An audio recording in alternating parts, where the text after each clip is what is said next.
with an interaction on the idea of miracles. You may use that as your title if you wish. In this way, recognize that what you often consider in your civilization to be miracles, you consider to be out of the ordinary, above and beyond the mainstream reality that you are used to experiencing in your day-to-day world. But recognize what you typically call a miracle is, in actual fact, a recognition of the fundamental workings of the universe. It is a recognition of when reality, physical reality, the experience of physical reality as you have come to know it, is actually working in synchronous harmony with all other levels of reality. And thus, a miracle is actually representative of when the universe is working most naturally. Physical reality, the day-to-day events that you typically experience that seem to be different from what you call miraculous, that, in a sense, is even more of a miracle than a typical miracle, as you call it. For a typical miracle is an indication of the natural state of the universe when everything works hand in hand, absolutely flawlessly, and can create whatever manifestation is indicative of the way the minds and the hearts and the beliefs of the individuals involved in that circumstance wish it to be. Whereas what you call your day-to-day life is the product of divergence, many times, from the so-called natural awareness or natural state of creation, natural state of reality. And in that sense, the things that you most often take for granted are actually the exception to the norm.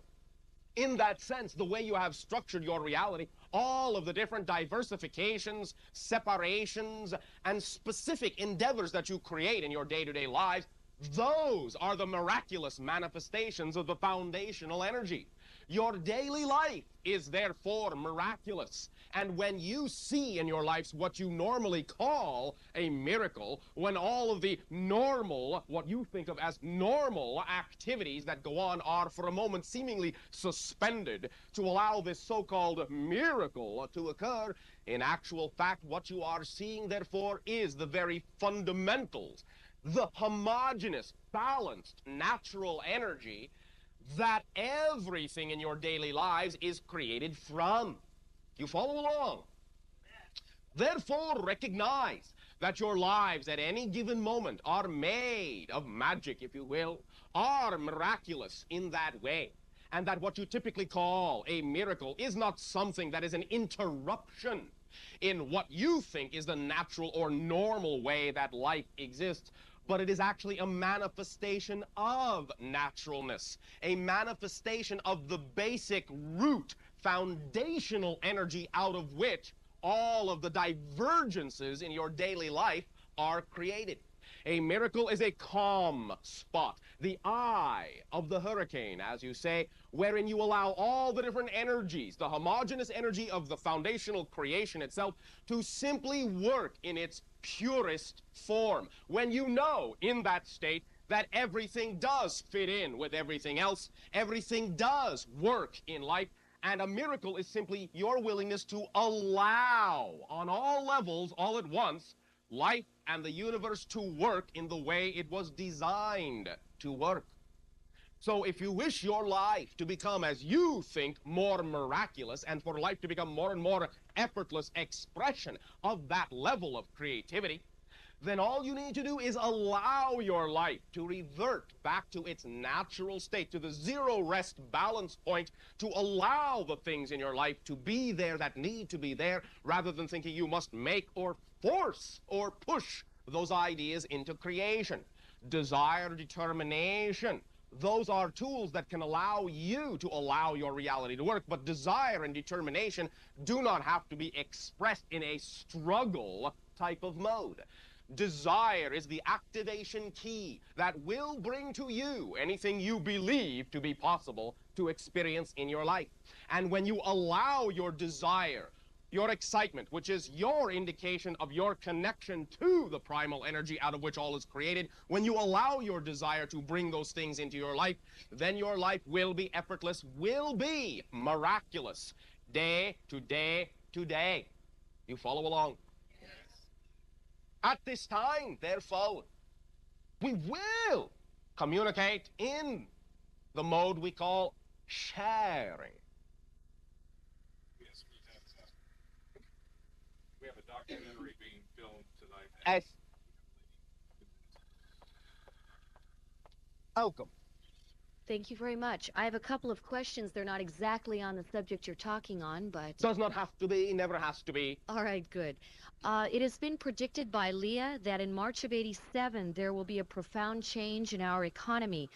Do you agree? And is this change for the better or for the worse? The idea of what you would call approximately March 15th to March 17th will be a very strong energy gate wherein many transformations can take place. Some aspects of what you call your sociological structures, your economic societies, may discover new principles that will allow different manifestations of interrelationships to begin to be laid down upon your planet. Any transformation can be experienced and expressed in a positive and or a negative way. Which way that manifests depends upon the attitudes and perspectives of the individuals involved. So it is up to you as to how it will manifest. But that time frame is a very strong transformational energy gate. Guys.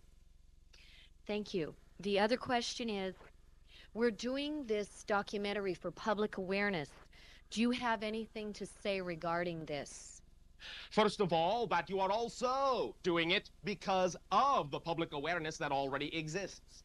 So recognize that anything you find manifesting in your reality not only goes towards reinforcing the ideas that you can do, but is also a reflection of the ideas you have already become. So first and foremost, what we will say is to extend from us an appreciation and a thank you to your civilization for being willing to come to the point in its conscious conception of itself wherein it is willing to discuss these ideas and expand in many different ways. The exploration of your consciousness will be discovered to be the key to any idea you wish to understand within the living of your life.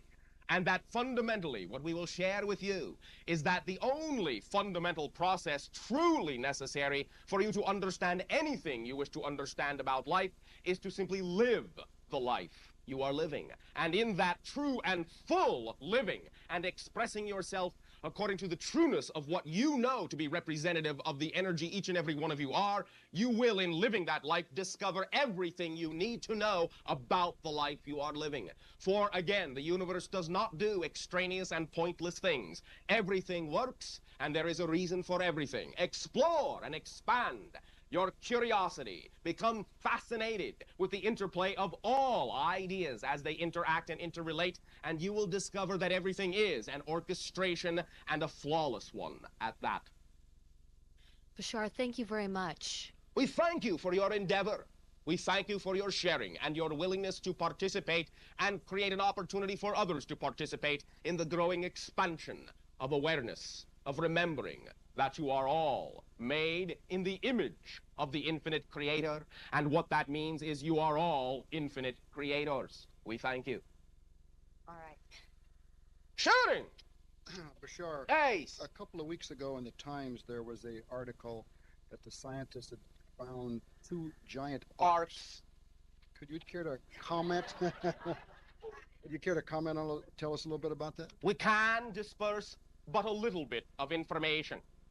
What you are perceiving as the arcs are specific compactions of the gravitational dynamic tensor fields of the physical universe that have undergone what you would call vast implosive energy. You are seeing the spin-off or cast-off remnants from the implosion of one portion of this physical into and through a gateway of another physical universe. Thus, the energies released are quite a bit higher in magnitude than anything you have discovered around your localized area. For in that area, therefore, you are seeing, let us say, to be colloquial in your language, the breach, the gate, the doorway from one universe to another, and the after effects of that implosion, of the creation of that gate, a very powerful gate. These arcs, therefore, are representative of how space-time itself has become, as you say, warped or twisted, representative of the motion or the eddies or the currents now involved in that particular doorway or gateway. You follow me? Mhm.